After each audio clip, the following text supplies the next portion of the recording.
like the ringing on Skype. It's pretty cool. Yeah, it's like do do do, like a little like new wave song or something. Yeah, it's got like a driving kind of 4 on the floor 808 drum beat too. It's kind of Yeah, I wonder how they decide to do that. a. Like, They probably started with that beat. They're just like, okay, we gotta get people into this shit fast. yeah, So they're stoked when they hear when the call comes in. yeah, absolutely. How's your week been, man? Anything strange or awesome? Well, a short list would be working from home because school's online. Oh yeah, Uh, that's right. That happened this week, didn't or was it last week? just started today. Yeah, Oh really? yeah.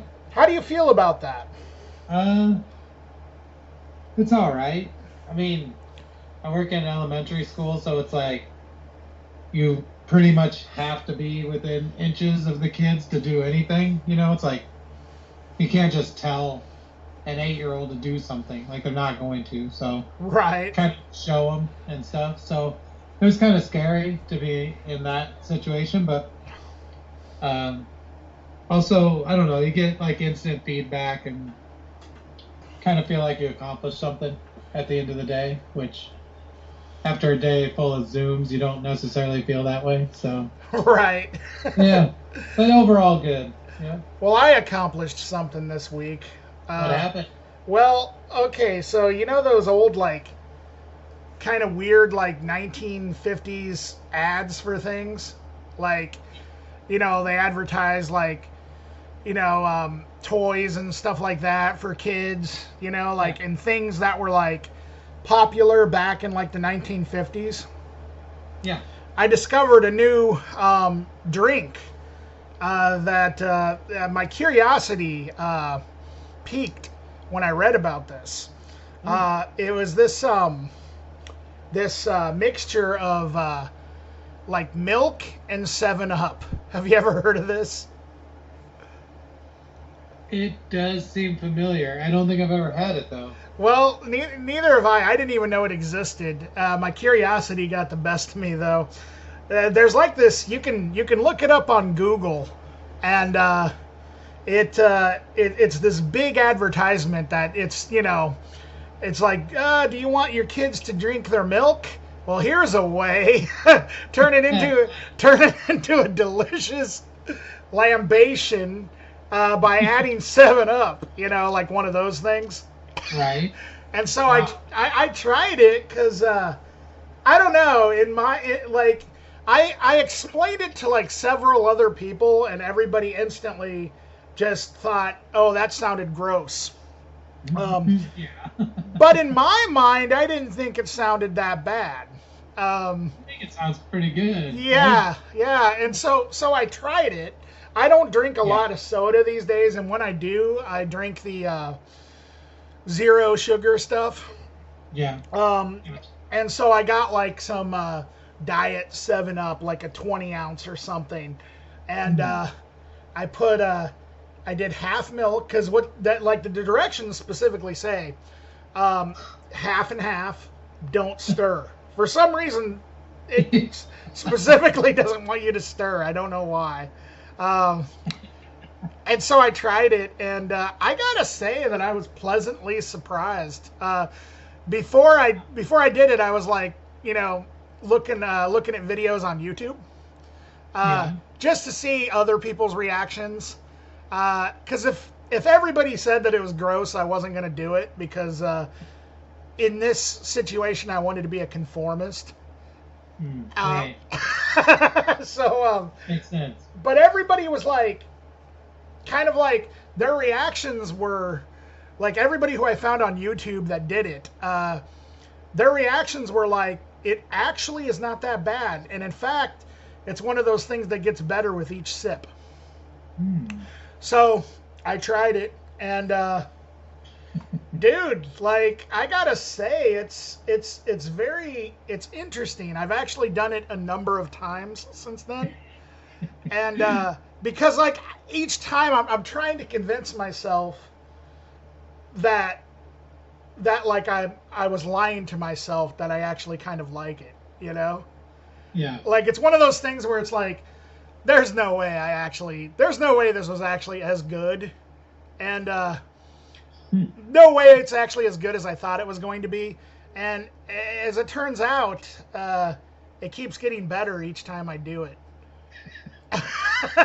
So it's like that was the highlight of my week, was mixing 7-Up with milk. Be honest, how many times have you drank it now? Well, or have you even stopped? Well, is it kind of like constant? I haven't like counted how many times I've done it, but I'm gonna say there's probably been like I'm gonna say probably a handful of times, maybe like 4 or 5, like nothing too crazy. Did you kill a 2-liter? No. I only get the 20 ounces. Oh, okay. Like, you know, I there's no way I could. That would be actually.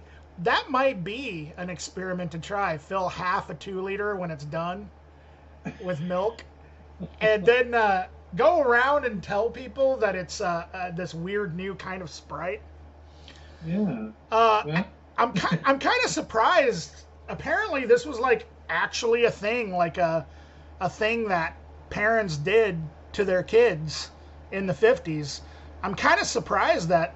You know how they have that cranberry Sprite or whatever? Yeah, like around the holidays, or is it? You should pitch eggnog Sprite for Christmas. Ooh, that might actually not be too bad either. I would try eggnog Sprite.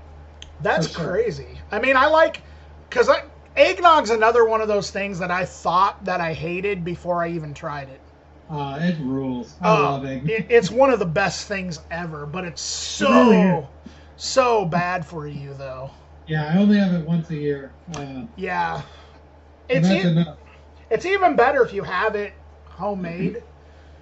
Like, have you ever had it homemade with, like, the actual whiskey thrown in and stuff like that? No. Well, I've had eggnog with whiskey, but then again, I've had almost everything with whiskey. Have you tried 7-Up milk and whiskey? No. Well, then you haven't had everything, my friend. No. I would recommend you do that, because I want to be a conformist when it comes to trying that. I'm off the sauce now. So you could. You missed opportunity, I guess. So you don't drink anymore, Eric? No. Good for you. Good for you. 2 years and 1 month, maybe. Oh, yeah, wow. A little while. So. Yeah, I've never really been a big drinker. You know, I used to, like, in my 20s, I drank quite a bit, you know. I think everyone kind of does, you know. But, like, I never, like, in my 30s, I was just fine with something that is arguably even worse, and that's soda. But that's kind of my that's my prize now is soda. Yeah, it depends on, you know, how much of it you drink, you know. I think I'll usually have like a Coke if I go to a bar or something, just so I have something in my hand. Sure. Otherwise, yeah, sparkling water though, I'm straight up addicted. Like, I got a problem, dude. So. What kind do you get? Do you get the LaCroix? I get the Aldi brand. Oh yeah, the I think it's called View or something like that. Buy or Bell. I'm reading it right now. Oh, okay. I know it's like Bell Buy. It has like 4 names. Yeah, there's like just like everything at Aldi's seems to have like 4 names. I crush them non-stop. They're really good. I've had the lemon lime flavor. I've had the I think it's mandarin orange.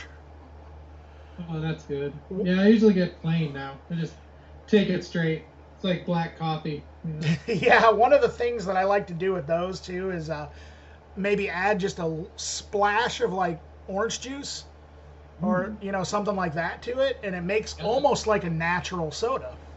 Nice. Yeah. Yeah. It's actually pretty good. Have you ever had the San Pellegrino? Oh yeah. It's The blood orange is my favorite. Oh, it's so good. They had a whole bunch of them here in Muscatine at the Dollar Tree for like 50 cents a can. Really? Yes. Wow. And Dang. this was during a time where I wasn't drinking a lot of sugary drinks. Mm-hmm. But my sister was in town, and luckily she encouraged me to indulge in a bad habit for a couple of days. And so I bought them even though I planned on not doing it. And we just got a whole bunch of them. And just like for 2 days straight, that was like what I was drinking. Nice. Yeah. Yeah, they're super good. I mean, when you find them for 50 cents at a Dollar Tree, it's like you gotta go with it, you know? What's funny though is I never really tried that many different drinks until I stopped drinking. Then it was like, well, I need something. I need a can in my hand. Right, like, right. I don't know how to be at a place with other people without a can in my hand, like at all. I mean, anyone that knows me can attest that. What about a bottle? Does it make a difference if it's a bottle or if it's a can? Just anything in my hand. Yeah. To make people a solid couple decades where I don't know if I didn't have a drink in my hand or not. It would have been rare. Sure. You know? Well, I mean, I especially get that at a bar because, at a bar it's like it's kind of awkward if you're not drinking and everybody else is. Yeah. Sometimes if I go somewhere that has it, I'll get like a kombucha, or if they have like I don't know, like a nitro coffee or something. Like pretty much anything that they have, I'll try it just to feel like I'm having fun, you know? Yeah, absolutely. Have you tried that kombucha bar there in Iowa City? Yeah, it's pretty good stuff. It's not really very, I don't know the right word, funky, tangy.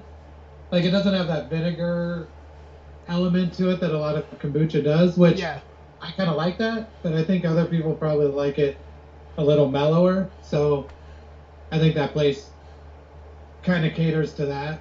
It's not as crazy funky as some of the hooch that I've had. So yeah, I agree with you. Travis is the one who actually got me hooked on kombucha because he started drinking them, and I've been having like stomach problems off and on for a couple years now, and so has he. And there was actually a doctor that recommended he drinks kombucha for his gut health. Yeah. And for the longest time, I couldn't stand it. But then I tried a flavor. What's that brand? The big brand of kombucha that's everywhere. GTs. GTs. That's it. He gave me a sip of like a watermelon flavored one. I love the watermelon. Oh, so delicious. And then also the guava one. Yeah, I like that one too. And now it's like I usually go to a store and I'll grab a couple kombuchas, and then I'll just, they'll sit in the fridge and I'll sip on them, and it's delicious. And it's also, a lot of people don't like it, but I think it's actually a good substitute for like soda, Oh yeah, for sure. Yeah. And it's also healthy too. Yeah. I used to make my own here at home. I had a big mother, they call it. It's like a big kind of gross, snotty mushroom looking thing. Yeah. And you have to ferment it. That description was great, by the way. Yeah, it's really gross. Snotty mushroom looking thing. Yeah. And so you put that in a jar with some sweet tea for like a while, like a week. And then you filter that, and you put in your juice and like flavor and ginger and whatever else you put in there, and then you let it ferment for like another week. Wait, so that's the mother? That's the mushroom looking thing? Yeah. Well, you pull that out before you filter it, and then you start a new batch. It's a lot though. Like I had probably like I was doing probably like 2 cases every time I did it. So like 48 bottles of booch or something. Wow. Like, Wow. they would not turn out and they would explode and it just went on and on. And like I had like 4 batches just turn out like shit. And I am done with this. So Yeah. yeah, I'll leave it to the real booch makers, like Yeah. That just doing it in my basement wasn't that awesome. So I mean, that sounds like something that I would just screw up entirely if I tried it. I'm no good with science, but I believe in it. Like that's like my motto. If there was a motto, like for an individual person, that would be mine. I'm no good at science, but I believe in it. I like it. Yeah. Oh. I'm right with you. Yeah. Yeah, man. So I was actually thinking, like, we've been chatting for 16 minutes so far, and I was kind of mostly about drinks. yeah, all about drinks. Let's see, we covered kombucha, we covered sparkling water, alcohol, milk Sprite, or milk. I'm gonna call it milk soda because I like the name of that, the sound of that. Yeah. And then I don't remember what else if we talked about anything else, but anyway, because I forget things in 15 minutes. Yeah, me too. But I was thinking, do you think we should like do like introductions like somewhere towards the beginning of each like episode where it's like, "Hi, I'm Dan," and you're like, "Hi, I'm Erik." Like, just something. No, I'm laughing because I really like the direction that you gave me. Yeah, well, I was just thinking. And then you'll be like, "Hi, I'm Erik." Yeah, well, no, that's kind of what I thought would be kind of funny. Hi, I'm Erik, and you're like, "Hi, I'm Dan," or something like that. Or we could just let the listeners guess which one is which. Yeah, we could. Whatever you want to do, I'm down. It doesn't really matter to me. Maybe let's try it right now. I'll be like, okay, so we're starting the podcast now. So am I gonna be just talk for 15 minutes about drinks. We're starting the podcast. Am I gonna be me or am I gonna be you? Like that's what we need to determine right now. Let's be ourselves. Okay, we'll be ourselves. Hi, everybody. I'm Dan. Hi, everybody. I'm Erik. Together we are Dan and Erik on the computer through Skype doing a podcast. How does that sound to everybody? That was awesome. Yeah, let's do something like that. I got a really good. By the way, I'm drinking milk Sprite right now as we speak. Forgot to tell you that.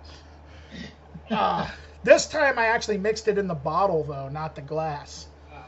So I'm actually getting really like serious about this milk Sprite stuff. Like I am a dedicated milk Spriter. Well, I wonder if it'll be any good with almond milk. I don't have any milk at home. That's a really, really good question. Almond milk, coconut milk. Maybe I could do like an entire video where I'm trying it with different milks. Goat milks, chocolate milk.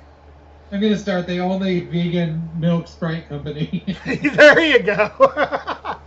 Vegan Sprite. And it's just like this white stuff, Like, well, that's the only way to make Sprite vegan.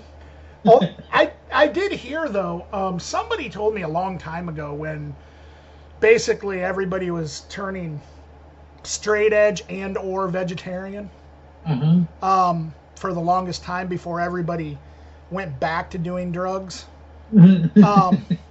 But somebody told me that Coca-Cola was like the only vegan like name brand pop. I don't know if that's true or not. I'm trying to think of what would be in soda that would not be vegan. Well, I guess like Pepsi at the time, though, like things change. But I think at the time, I guess there was some sort of, as he described it, and I don't know why I remember this, but, like I forget what happened yesterday. Um, but I think he said that, and we're talking, this is like 2001 probably. I'm just guessing. If Who was telling you this, by the way? What's Just that? so I can. Who was telling you this? I don't remember. I don't remember who it was. Okay. It was like, Missed. it was somebody who was actively involved in, like punk rock shows. Like somebody, it was either somebody from the Quad Cities or from Iowa City, or maybe somebody from a band that played from, visited from Chicago, or, you know what I mean? It was like, it was at one of those places like, like the Java House in downtown Moline or whatever. I think it might have been a Coca-Cola spy. You what? I think it might have been a Coca-Cola spy. He was trying to sell. Traveling around the punk rock. Yeah, like that cigarette information about Pepsi. like that chewing gum guy in the movie Clerks. I don't remember that. You don't remember that? This guy like came in. There was a guy at the gas station who was in line, and he ordered a pack of cigarettes.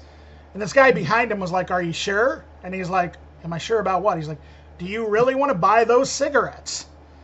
And he's like, "Yeah." And he's all like, he pulled like this big thing out of like a bag that he was carrying, and he puts it on the counter, and he's like, "What the hell is that?" And he's like, "That's your lung.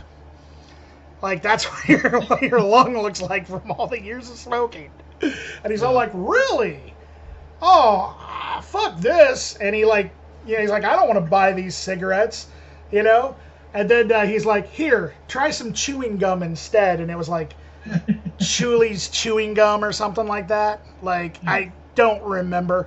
I'm getting kind of hazy on that too. But I do remember that was one of the funniest scenes out of the entire movie. So yeah, like maybe it was a Coca-Cola salesman who was inspired by the movie Clerks, and he was just like, what was he saying about Pepsi though?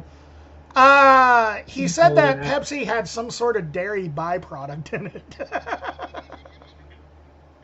I don't know. Like, why would they put anything in Pepsi that can cost more money? Yeah, that's a very good question. It's like when you were a kid and people would say like, "Hey, if someone tries to make you take drugs, like say no or whatever." It's like no one's just gonna give free drugs to a little kid. They might say like, "Hey, do you want some of these drugs?" And if you say no, they're not gonna be like, "Come on, please take my drugs." Like, that's a good point. Come on. I mean, are you sure about that, Eric? You were right. Well, I mean, I'm not positive, but it just doesn't seem like. Yeah, it doesn't. Get it free. That's all. It doesn't seem like somebody who would do that would be a very stable person. Yeah. Yeah, no, but actually, another interesting thing about the whole drink thing that we seem to be on is, and I might have started that. I apologize, Eric. That's all right. But Coke and Pepsi both have very, very bizarre flavors all around the world. Oh yeah. Have you ever looked into that? No. Google that sometime. There's actually a yogurt flavored Coke from like Japan or something. Wow. Yeah, all kinds of weird stuff. So that's why, like, But you are drinking milk Sprite, right? I'm drinking milk Sprite, man. Haven't tried yogurt yet with Sprite, but maybe we're heading in that direction. I don't know. I'm fine with my milk Sprite. Yeah. I'm not one of those fucking weirdos drinking Coke yogurt. You guys, you're like, it'd be funny if I made like a fake like advertisement from the 50s. Add some yogurt to your Sprite and see what happens. But that's how I should, like, it shouldn't be all like, hey, you want your kids to drink your Yeah. or eat your yogurt, add some Sprite to it. It'd be like, should be like, just add some yogurt and see what happens. Just sell it like it'll fix your erectile dysfunction and In hair loss. the 1950s. Yeah. Yeah. Get back that vigor you've lost. It'd be great if it got to like the actual makers of the erectile dysfunction drugs, and they get on TV and they're like, "See what we had to deal with in the 1950s." Like they don't realize that it was just made yesterday, like that whole thing. Oh man, I'm getting off on a tangent here, and that's okay. That's okay, Eric. Yeah, we'll be all right. Yeah, everything's fine right now. Um, so yeah, man. Anything in the way of music, playing it, listening to it, performing it? Anything happen this week? I'm gonna release my record on Wednesday. Oh, really? That's awesome. Is that going to be available on Bandcamp? Yep. Mm. Yeah, Awesome. on Wednesday. Do you have a Bandcamp page already, or is it like, are you going to make one? When do you think this will air? Well, I don't know. I'm hoping like sometime in the next couple of days. Well, so I don't know anything about anything, right? Okay, gotcha. And so I wanted the record to be released on Wednesday. So my wife Sarah and I did all the preliminary work, setting it up and everything. But then we accidentally made it live. You accidentally what? Hold on a second. You accidentally made it live, you say? Yeah. Oh, okay. It's already up. Oh, really? But don't tell anyone. Okay, do you want me just to... Okay, I'll tell you what. I won't... I'll make sure that this isn't published until after Wednesday. Well, okay, yeah, or it could be like Wednesday afternoon or Right, whatever. Wednesday afternoon, yeah. I'm not even sure if that last episode, for all of you guys out there, there was a last episode that we did. And I'm not even... At this point, I'm not even sure... Like, the audio is coming in a lot better on this one than last week's. So, I don't even know. Like, at this point, this might actually be the episode number 4, if that's all right with you, Eric. Sure. Yeah. Like, for some reason, like, yeah, it's coming in a lot better than it did last week. I don't know if, like, last week there seemed to be some weird weather things going on or something. Huh. Maybe that's it. Well, if I remember right, I think it was like super, super windy last Sunday or last Monday when we recorded. And Right.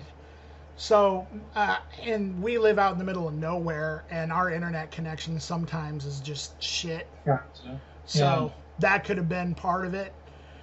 But awesome. So you can secretly listen to it right now if you want. Okay, all right. What is the address?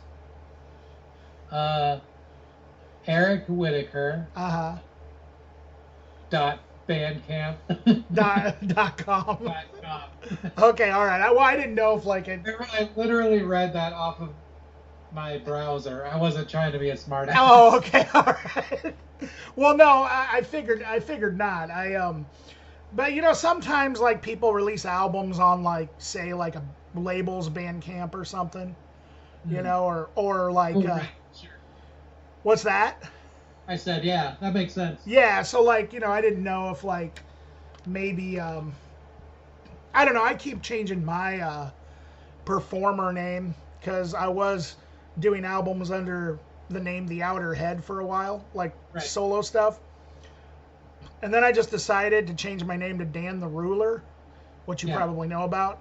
And now I'm like, I don't know if I'm going to keep that name or not. So it's like, but either way, all of the past albums, no matter what name they were under, are going to stay on that Bandcamp, you know? Sure.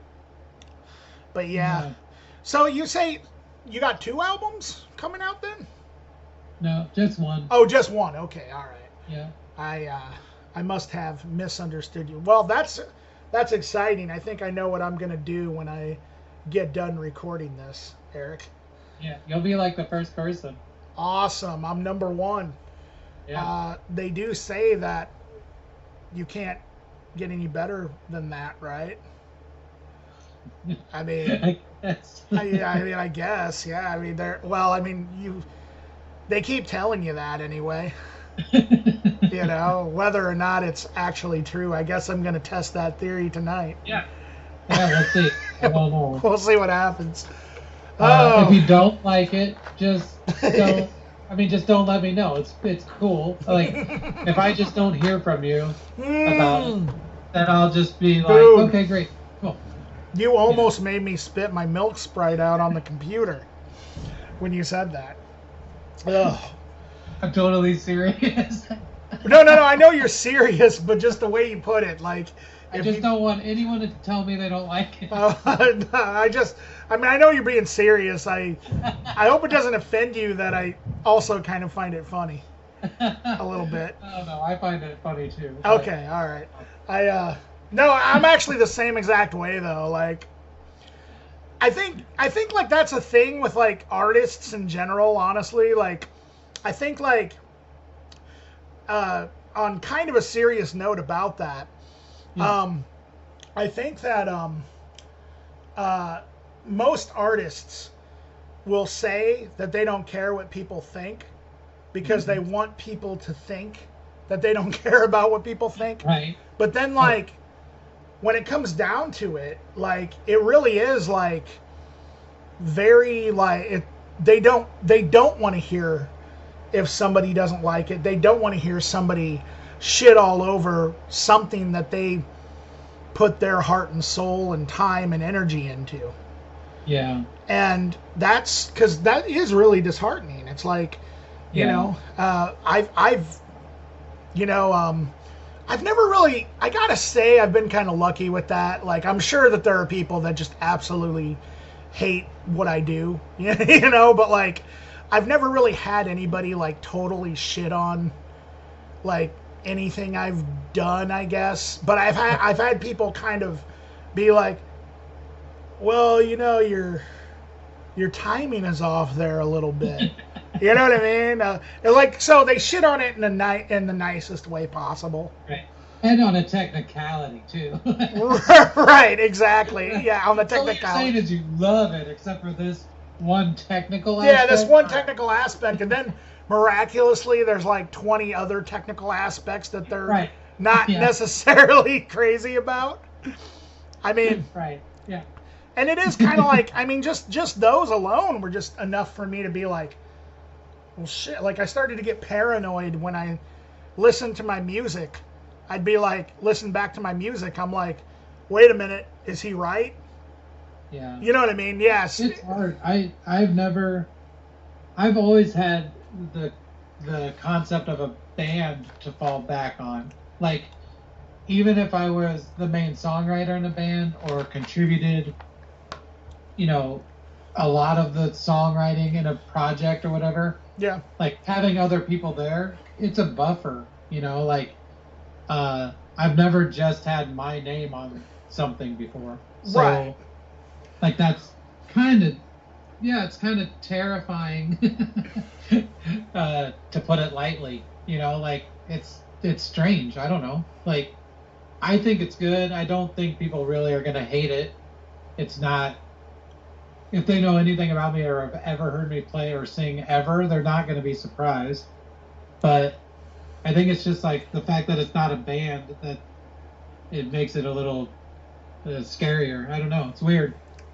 I can see that. I mean, it is, scary being a solo artist when it's like everything that is going to happen is going to fall back on you inevitably, good or bad.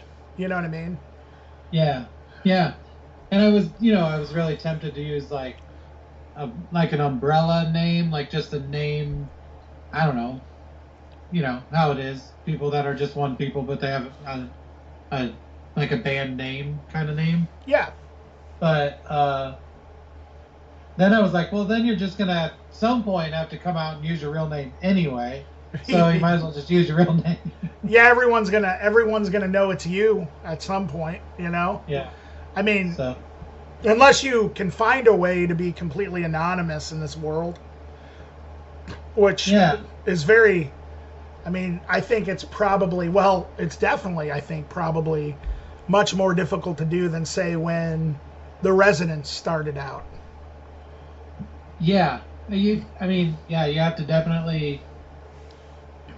I think like the Residents and some other people that flirted with anonymity. I think, yeah, because of the time they were in, like, if no one knows you, then like literally no one knows you. They don't like the guys in the Residents. No one would have known them anyway.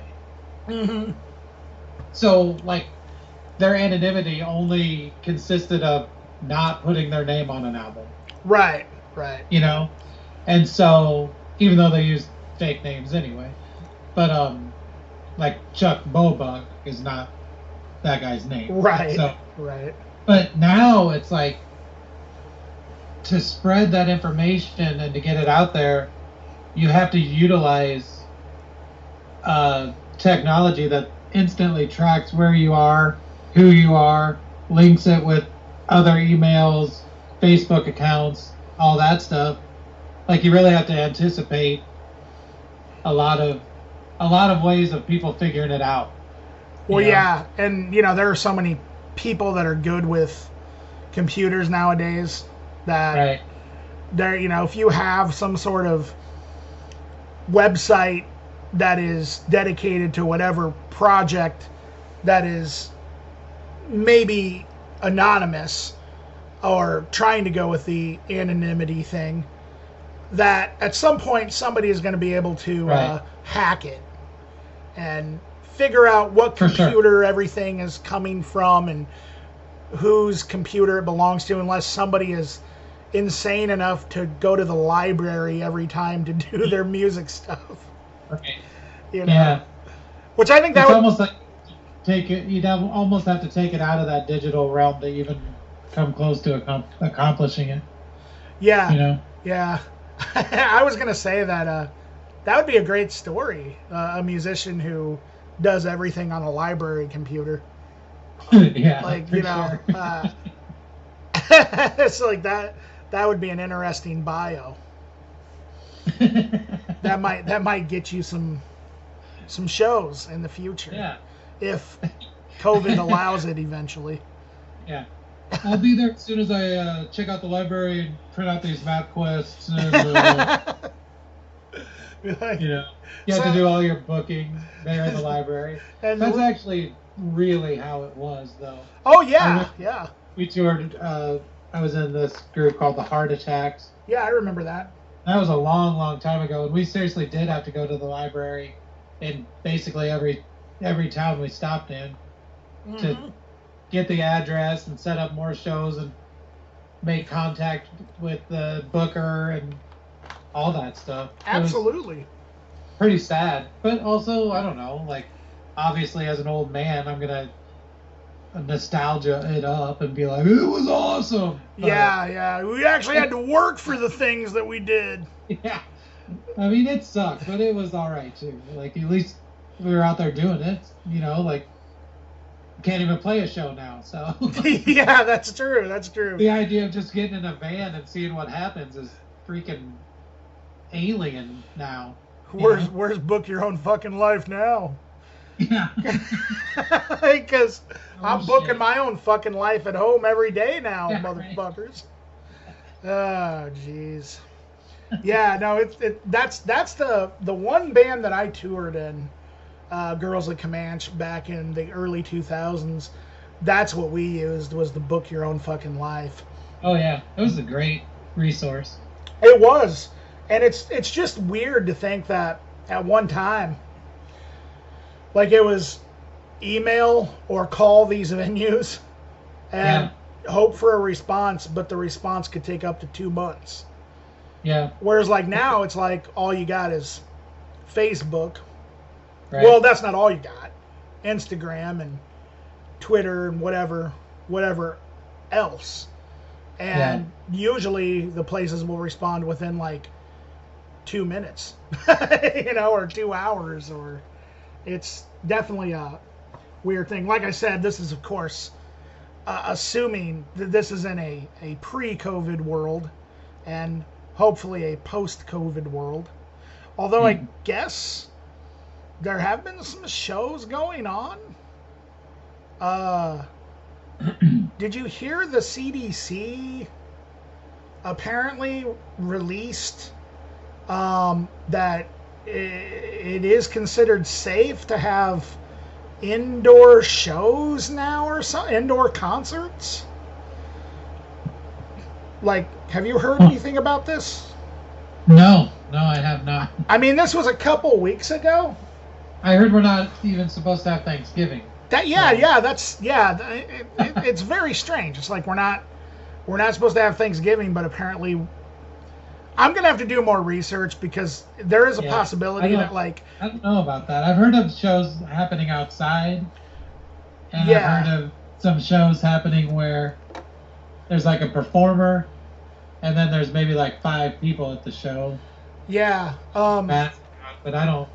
Let me get back with you on that, because that might have been a couple weeks ago, or like a month ago that I read that, and there's a good possibility that if they did in fact like give the green light on doing indoor shows, that they quickly took it back, like in the last 2 weeks, because, or I could have just read it wrong, or hell, it could have even been, like satire, like.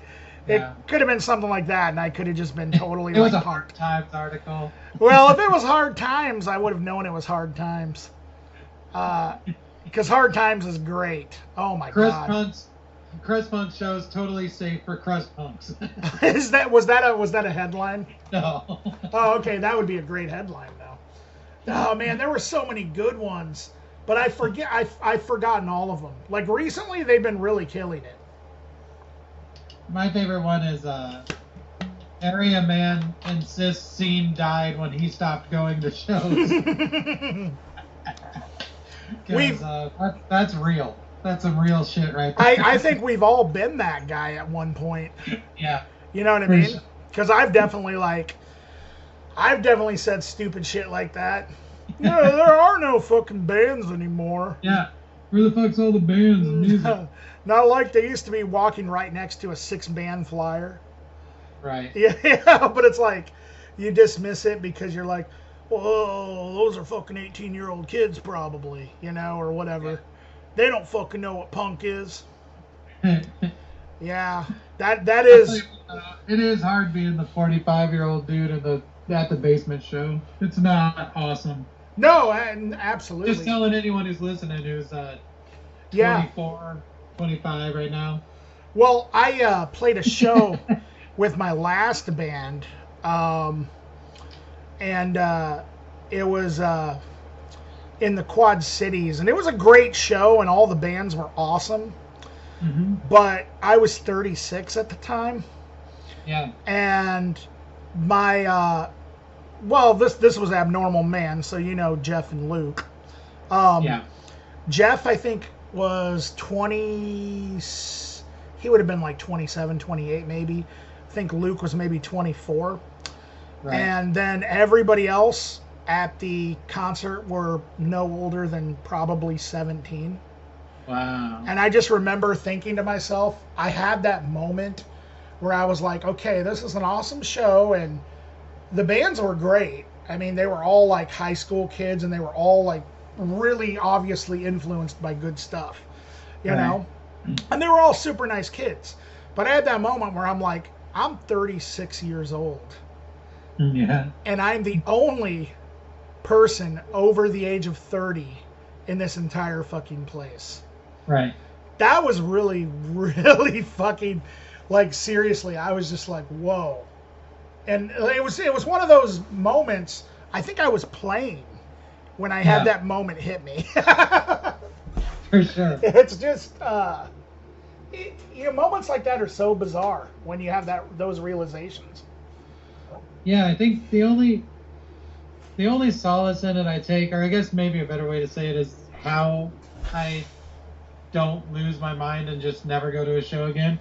Right. You just have to be, I think you have to try to be self-aware. Like, no one thinks you're cool, Right. well, first and foremost. And second of all, they don't want to talk to you. Yeah. And and you are a weirdo. Yeah. So, like, once you accept that, like, everything's fine. That's true. That's true. No one likes you. No one wants to talk to you. No one wants to start up a friendship with you. But You just have they to. might say, "Hey, I heard you can play thrash guitar," and then you can say, "Yeah, I do."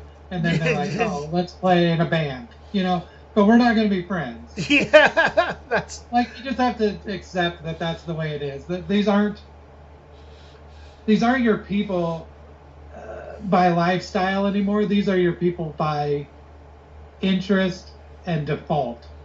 that's true. That's true. And that's okay. Like, I'd rather be the weirdo at the show that no one wants to talk to than the normal guy at work everyone wants to talk to. Yeah. So, like, whatever, you know? Yeah, absolutely.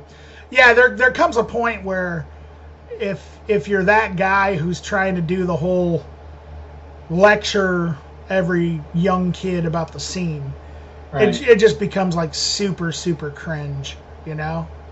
And Yeah. and I Oh, hate I hate the word cringe.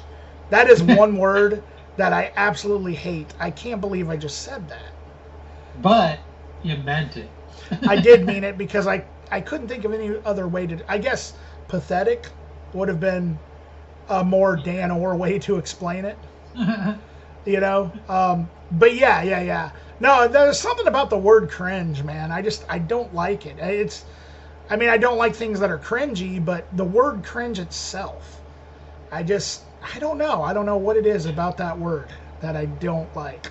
Well, I think that for me, it's just that it's used incorrectly. Like, it's used properly as far as what it means, but the word itself is not. Things are not cringe. Right.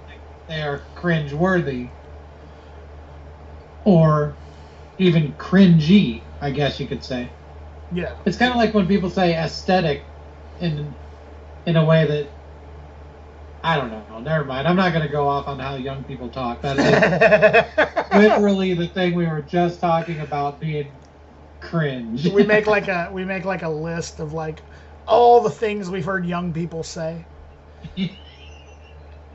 Because I mean, I definitely. Show should be, Dan, just us being curmudgeons. That's it. Yeah, we're just sitting there like the cringeworthy hour with Eric and Dan. Like, we'll call it that. Mansplaining with Dan and Eric. Have you heard the podcast called Your Favorite Band Sucks? No, I haven't heard that. You should check it out. I'll send you a link to like one of my favorite right. episodes, but it's literally they do an episode of every band possible. Like, and some of them are even bands that like, like, I don't know, they did one that was like Queen sucks, Nirvana sucks, Green Day sucks, Modest Mouse sucks. All these Right. bands. And they just talk for an hour about why this band sucks. Oh, man, that sounds fun. And it's like, it's not. I mean, I think that most of the time it's satire. I think they're just being sarcastic. But there are other times where I'm like, I can't tell if these guys are being real about their hatred for AC/DC or not. Yeah, I haven't heard it, but I mean, I definitely think that if you hold the things you love to the same standards as the things that you hate, Uh-huh. probably going to find out that a lot of those things also suck. Yeah. Like, they also do all the same shit that you hold against the things that you hate. Like, I think that's just the way it is. Like, it's the reason that people in your life, like, if they bother you or something they do pisses you off, there's a decent chance that it's something that you do too, that you don't like about yourself, Yeah, like same kind of idea. Like it's not just the other person's fault 100% of the time. Yeah. Right, it's kind of like that whole nice guy syndrome. Like I used to think that I was like such a nice guy, and that like, why do I never have a girlfriend? You know what I mean? That sort of thing. Oh yeah. And then you realize that like you really weren't that much of a nice guy that you claim to be. Like, you know what I mean? Like you, it's really something that like, that you really have to come to terms with, you know? Yeah. The maybe it was me line of thinking. Yeah. Exactly. I mean, or at least it was like, 50% me. You know what I mean? At least it was like not the other person's fault 100%, you know? Right. You look back on, or I look back on, when I was a teenager, and it amazes me how just angry I was as a teenager. Like, oh yeah. I don't even. What else is there to do? Well, yeah, that's true. That's true. And it's one of those things where it's like, man, I just look back on it, and I'm just like, wow. Like, why was I so angry? And I'm sure that everybody has that experience. Yeah, absolutely. I think it is the experience. Like, when you look back at that time period, it should just be peaks and valleys only. Like, yeah. It was just like cool most of the time. Like, that sucks because that's going to be the rest of your life. Like, yeah, absolutely. Your life to just wake up and go, I guess it's all right. Like, you might as well wake up just screaming and crying and laughing and yelling for at least 4 or 5 years of your life. Dude, I'm gonna actually literally try that tomorrow. I'm going to scream and cry and laugh when I wake up, and I'm gonna see how my dad reacts. Like, that's just. But I don't know. Maybe that'll help. Maybe that'll help with anything negative that's going on right now. Maybe just have a big old scream when you wake up. Oh! Like that, just like really like. But I mean, I would extend it. I would just be like, oh! And then cry. Oh, but the thing is, I'm bad at fake crying, so I'm not sure if that would actually. I definitely can scream though. Is this something you do a lot? No. I don't fake cry a lot. But screaming. I don't even know if I'm bad at it. Oh, really? You've never tried fake crying? Like. You mean like sounding like I'm crying, or like? Yeah. Well, in particular, I guess like one specific incident that I'm referring back to is I wrote a joke song with a friend, and part of it was fake crying. You know what I mean? Nice. And like when I'm fake crying, I sound like, like it just sounds fake. You know what I mean? Like I can't make it sound. Some people are good at fake crying, though. I mean, I don't. I mean, I can try it. That would be a. Now that I'm thinking of it, though, that is a hell of a band name. I'm surprised nobody. I wonder if anybody has used it. Fake crying. Well, I mean, I guess we just started it. Fake crying. But do you want to play a guitar? Yeah, I'll play guitar. Sure. All right, cool. we should be a happy band. Yeah. Okay. Pop punk? Nah, happy black metal. Oh. Has that ever existed? Oh yeah, actually there is a thing called unblack metal. Whoa. Yeah, what's that? It's like Christian black metal. Oh snap. Yeah. Oh snap. Do they? But it still sounds all. Yeah. Oh yeah, dude. You can look. I shit you not. You can go to YouTube and you can find millions of them. It's called unblack metal because they obviously don't want to call it white metal for obvious reasons. Well, that's what black metal already is. Yeah, exactly. But I mean, white metal would sound hilariously like a bad idea. Like, well, maybe not even hilariously, just a bad idea. We'll just say, well, okay, hilarious. But anyway, Huh. unblack metal, and yeah, it's Christian black metal. So Hmm. instead of like screaming about the underworld or whatever, uh, they're like, and by the hand of Jesus Christ, like that sort of Oh shit. Yeah, definitely we're doing that. And thing. you are the singer. So Okay, all right. So I guess sorry. I'm the vocalist now. Okay. Guess you shouldn't show off like that. Well, I think having a black metal, like an unblack metal band called Fake Crying. But of course, you got to have the logo that you know. Uh, what was it? Yeah. I saw the other day. Because I mentioned to you that I do DoorDash Right. right now, and I was parked waiting for some orders to come in. By like a set of trees, and I actually remember like these trees looked like a black metal logo when they were like together. It was really weird, but I think that that's also kind of like a uh, what word am I trying to think of here?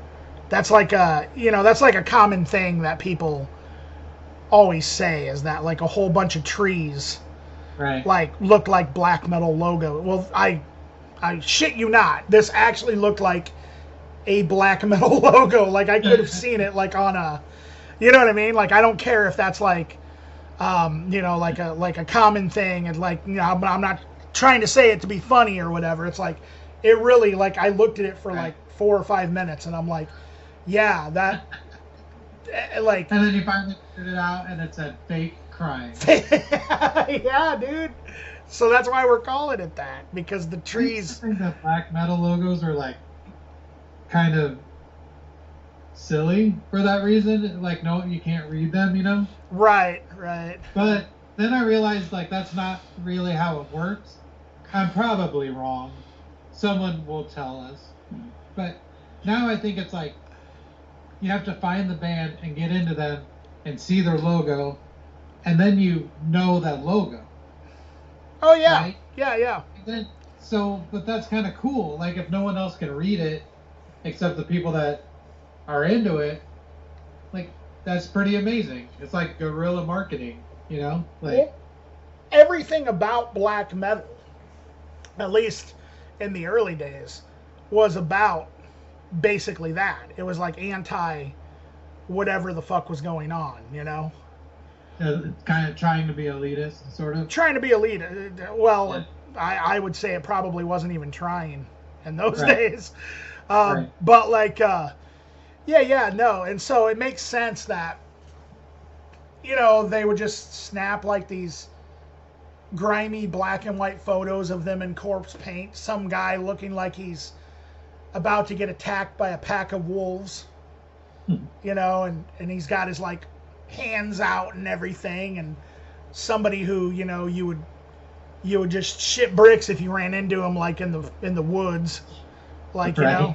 and then have this logo slapped on that made no sense, and then just like recordings that sounded like they were recorded on like a Fisher Price cassette recorder or something. Oh yeah, some of those are so good though. Oh yeah, Like absolutely. I really like the Hellhammer recordings a lot. Yeah, Hellhammer. I'm Pretty fast. I'm really partial to early Dark Throne. Yeah, absolutely. Um, but black metal's not a genre that I overall can say that I'm really a fan of or an expert of.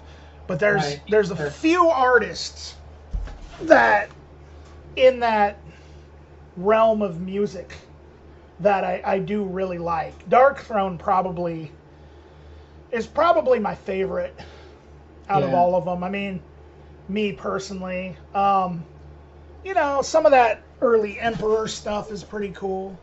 Right. I would say that, yeah, easily, like the real early stuff I liked.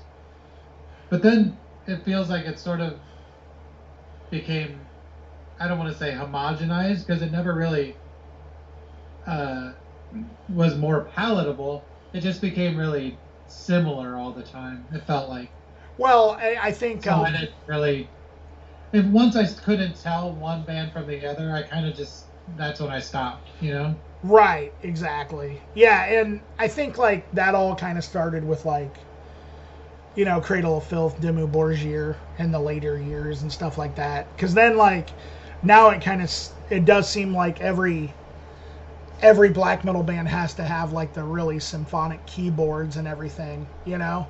Yeah. It's interesting how that genre of music started out as such a rebellion, if you will, against like good production. Right. But now it's like, it's like the opposite. It's just like anything else, you know? It's the opposite. Now it's like to be a black metal band, like you got to have like a good recording now or something, you know? Right. But yet And they're be technically good at your proficient at your instrument. right, but yet there are those that really stick to the original. You Mm-hmm. know, they make sure that they release everything on cassette and use, you know, the 4 tracks to record, or if they are recording using technology, they're purposely doing it badly, you know? Right. Mm-hmm. Yeah, it's interesting. That's what I did with my record, actually. Oh, really? Yeah. Yeah, I purposely made it really bad. So like if it doesn't sound good, that was my intention. So Yeah, well that's kind of I mean, that's what I do. And part of that is because I use Audacity to record. And it's like I can't afford like at the moment I can't afford like a huge multi-track studio of any kind, you know. I used Reaper, Oh yeah? and it's free and it's awesome. Cool. I might have to look into that. You're not you it might have been you, but I do know that that's been recommended to me before. It's Brooks uses it, Brooks Strauss uses it. And that's why I use it so that we can just trade files and have the same kind of like plugins and stuff and not have any issues. Sweet. But yeah, it's a great program, and Brooks and I both use Behringer interfaces that are super cheap, but they're awesome. Sweet, Like, sweet. I love mine. So I know some unsolicited advice there, but Okay, well, I might actually look into that because Audacity's good for what I'm.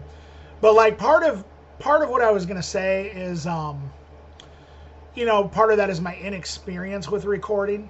You know, because I'm not an audiophile. You know what I mean? As much as I love music, I don't like. You know what I mean? I can't tell like what sounds good for shit. You know what I mean?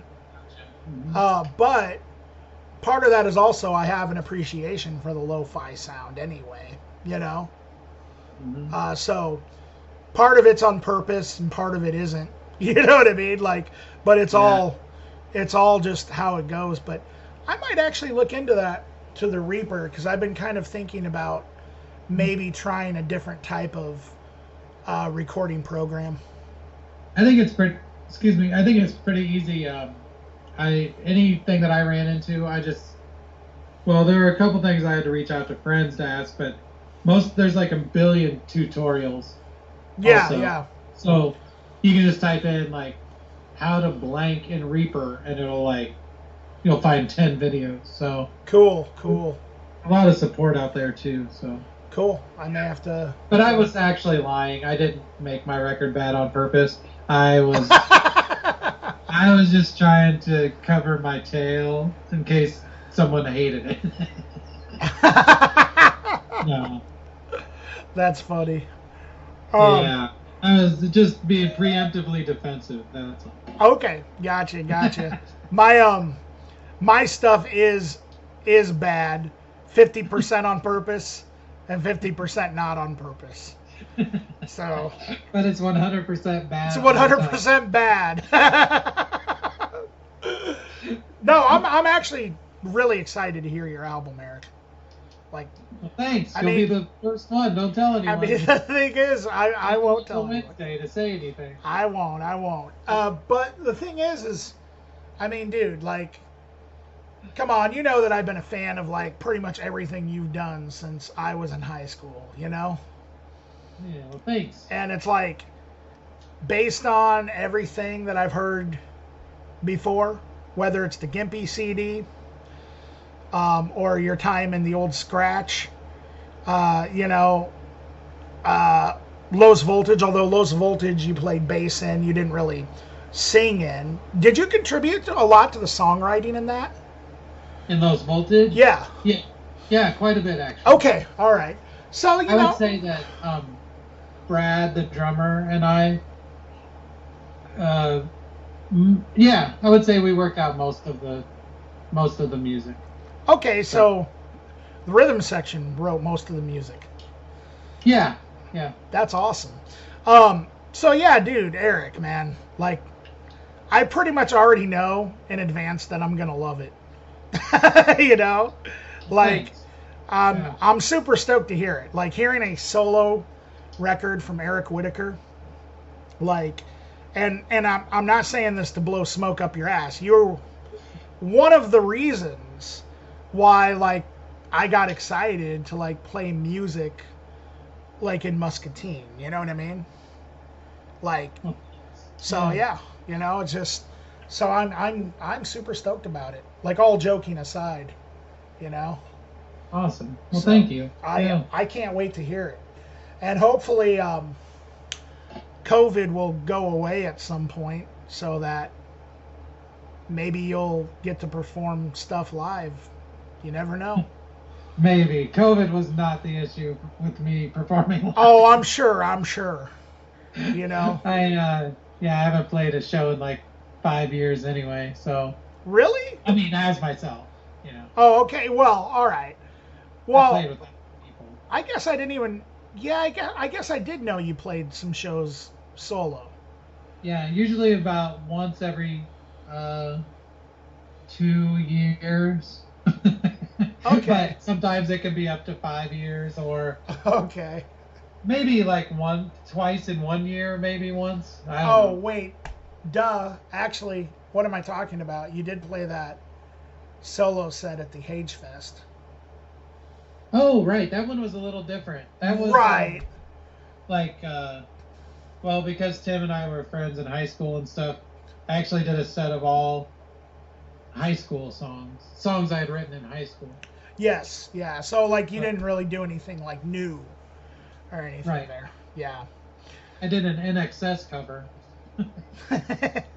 I remember that. Which I covered more than any other band somehow. NXS, huh? Yeah, I've done 2 NXS covers. Pretty strange.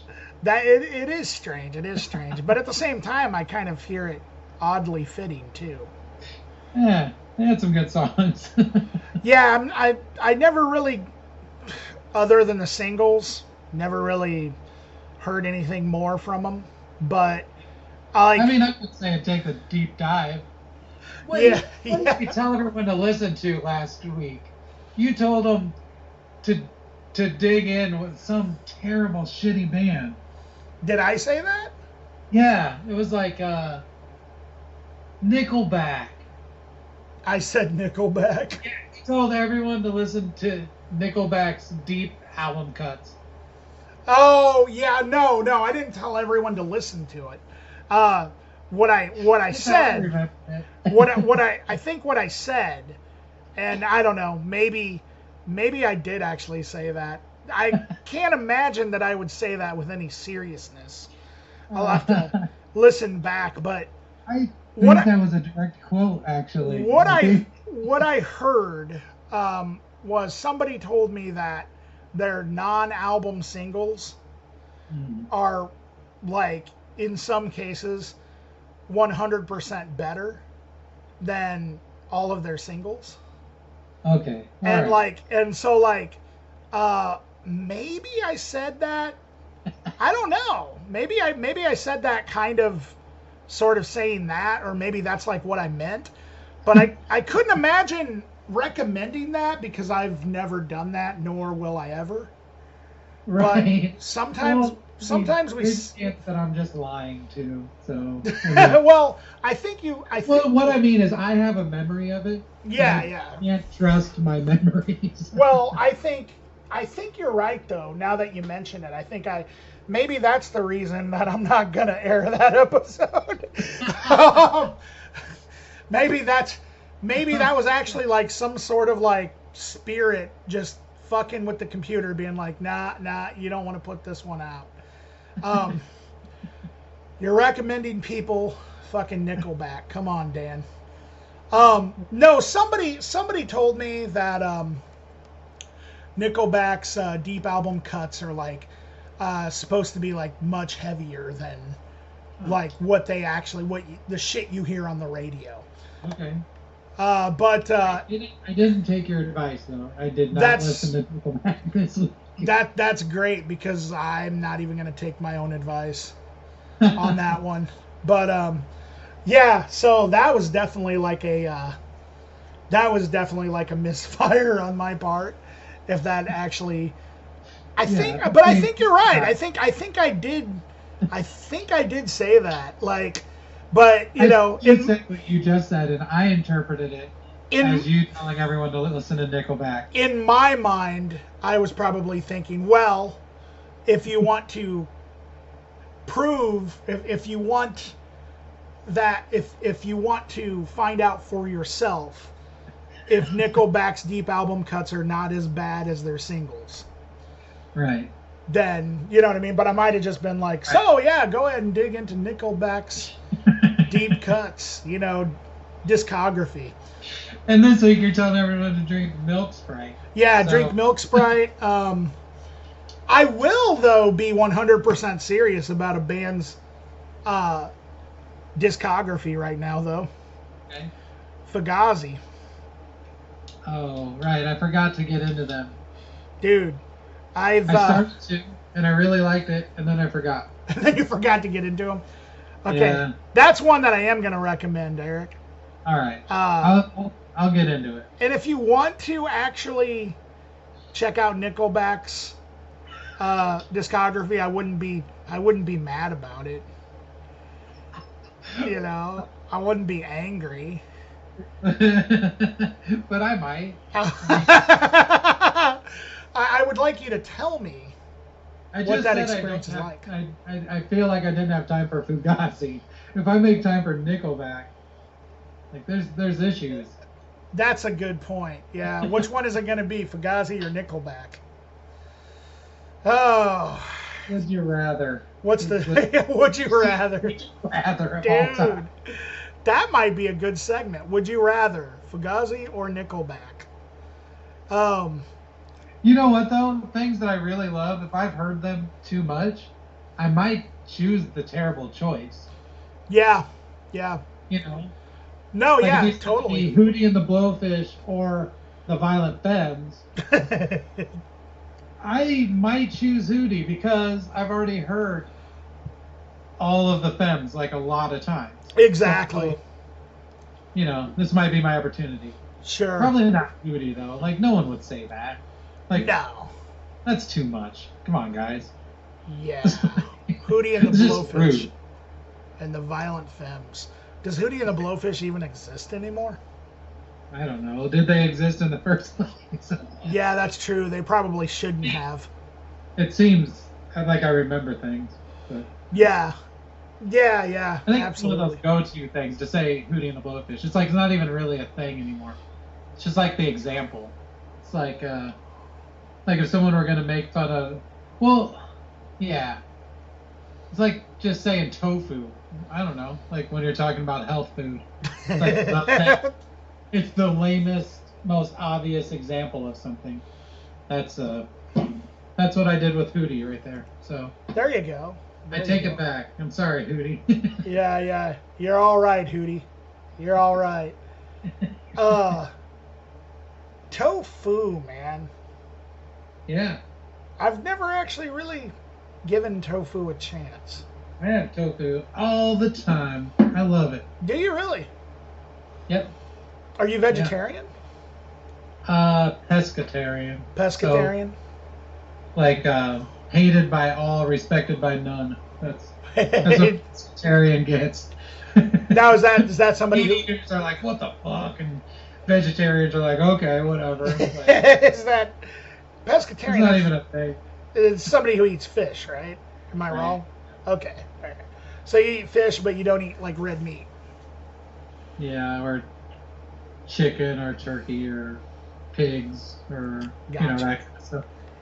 Have you noticed any health benefits because of it? Yeah, quite a lot. And I'm not saying that it's because of that, because I think it's more that I just I make better choices, Right. Like when you look at a menu, it's like I used to just get, wait, they put 2 T-bones on a bun? Oh. Yeah. So, yes. Oh, I can get cheese fries with that? Okay. Like, I guess I would still get the cheese fries. The tenderloin is the size of the state? Yeah, right. Because that's what they all are here in Iowa. So I think that's more of what it is, honestly. Right. But, Gotcha. So it's like portion control kind of too. Sort of. And I just kind of got grossed out about eating meat. I don't know. One day I was like, oh, that's kind of gross. Right, yeah. Real solid convictions there, like. Yeah, no, absolutely. Well, I mean, I know that when I eat a salad, I feel a lot better than if I do eat like a steak, Yeah. But it's like, I think those types of things are people are kind of, like more and more people seem to be realizing that, like I've got a lot of friends who are kind of like cutting down on meat and stuff, Yeah. And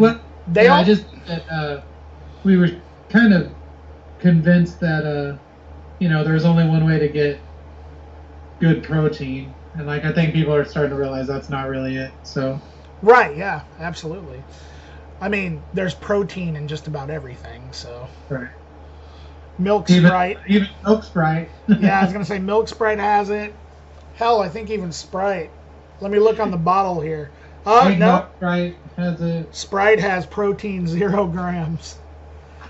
You add milk to it, though. That's a great source of protein, I think. I mean, vitamin D, maybe. Depends on what kind you're drinking with it. Almond milk would definitely have protein in it, for sure. Right. So I think I know what this episode's going to be called, Eric. The Milk Sprite? I think so. I mean, do you think that that's where we're heading? Yeah, I can't think of any other better name, for sure. So we came up with, let's recap here. We came up with a great unblack metal band name. Fake Crying. Yeah. Fake Crying. We talked about Milk Sprite. Yeah, we did. Was there anything else? Or, I mean, that was like the whole episode, wasn't it? I think that's all we talked about. Okay. So to conclude, people who are actually listening to this, try the Milk Sprite sometime. Dig deep into Nickelback's discography. Oh, that's right. We talked about that too. Yeah. So dig deep into Nickelback's discography because the songs are heavier than you remember. Or in my case, don't remember because I've never heard them. And what was the other thing? Oh, yeah, Fake Crying. Yeah. This was a good episode. This was a good chat, Eric. We got a lot done, a lot accomplished. I feel like a new man. It's all that Milk Sprite in your bones. Dude, yeah, it's giving me like a headache. It's awesome. A power headache. Power headache. There you go. Dude, we're just killing it with these names right now. Power headache. But anyways, Eric, I think, this is we're at an 80-minute mark here. Yeah. Yeah, I think it's time to maybe drink some Milk Sprite before bed and then I think so too. Go to sleep. parts about my record. That's the best plan. Oh yeah. Listen to your record while drinking milk No, Sprite. cut all those parts out, There you go. or to save time. Yeah. Sounds good. Sounds good. Well, Eric, it was a good conversation. It was I a like lot of it. fun. Yeah, I definitely enjoyed it.